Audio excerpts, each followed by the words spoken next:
Hi అండి. ఎలా ఉన్నారు అందరూ? అందరికీ నాగుల పంచమి శుభాకాంక్షలు. నేను ఎవ్రీ ఇయర్ నాగుల పంచమి ఫాలో అవుతాను. కాకపోతే ఇక్కడ 2 టెంపుల్స్ తిరిగాను. నాకు ఎక్కడ పుట్ట కనిపించలేదు. అందుకే కొంచెం వరీ అవుతూ ఉన్నాను. అత్తమ్మ వాళ్ళు ఫోన్ చేసినప్పుడు "ఏం ప్రాబ్లమ్ ఉండదు. ఇంట్లో ఈ కాన్సెప్ట్ చెయ్యి. ఇంట్లో కూడా నువ్వు పూజ చేసుకోవచ్చు" అన్నారు.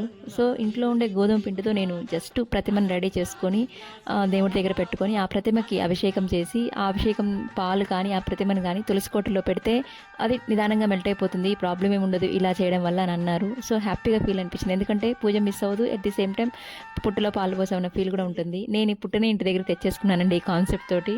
నాకు మంచిగా అనిపించింది. ఇలా చేయడం ఎంతవరకు కరెక్టో నాకు తెలీదు. కాకపోతే నేను ఆ పూజ మిస్ అవ్వలేదు. నా సాటిస్ఫాక్షన్ కోసం అంటే ఫస్ట్ ఆఫ్ ఆల్ నేను హ్యాపీగా ఫీల్ అవ్వాలి కదా! అట్ ది సేమ్ టైమ్ దేవుడికి కూడా మనం పూజ చేసాం మిస్ అవ్వకుండా అన్న కాన్సెప్ట్ ఉండడం కోసం నేను ఇది వాళ్ళు చెప్పింది పెద్దవాళ్ళు చెప్పింది నేను చేస్తున్నాను. సో, నాకైతే హ్యాపీగా అనిపించింది. ఇది చూడండి ఒకసారి డిఫరెంట్‌గా ఉంది కాన్సెప్ట్ కదా! యాక్చువల్లీ 9లో పూజ చేద్దాం అనుకున్నా. కాకపోతే 9:30 అయింది. ఎందుకంటే తను తొందరగా ఆఫీస్కి వెళ్దామని. ఎందుకంటే తను కూడా పాలు పోపిద్దామని తన చేత ఫాస్ట్‌గా హరీగా చేసేసాను. చిన్న 2, 3 రూల్స్ మిస్ అయ్యాను. ఓకే.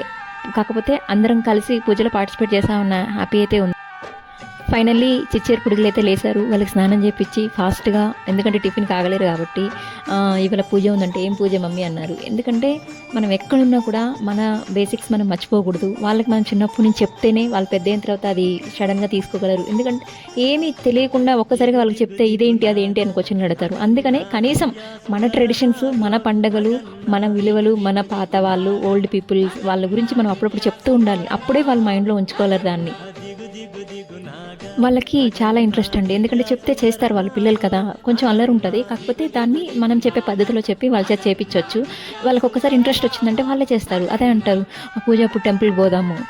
అక్కడ ఉన్న వాళ్ళకి ఎవరికైనా దానం చేయడానికి చాలా ముందుగా ఉంటారు. ఆ విషయంలో అయితే చాలా అప్రిషియేట్ చేస్తా వీళ్ళని. ఎందుకంటే వీళ్ళ దగ్గర రూ. 1 ఉంటే మమ్మీ ఇంకొక రూపాయి ₹2 ఇచ్చేద్దాం వాళ్ళకి అనేసి ఆ థాట్‌లో ఉంటారు వాళ్ళు. ఆ విషయంలో కొంచెం హ్యాపీగా ఫీల్ అవుతా నేను. ఎందుకంటే కొన్ని విషయాలు మనం చెప్పి చేపిస్తాము.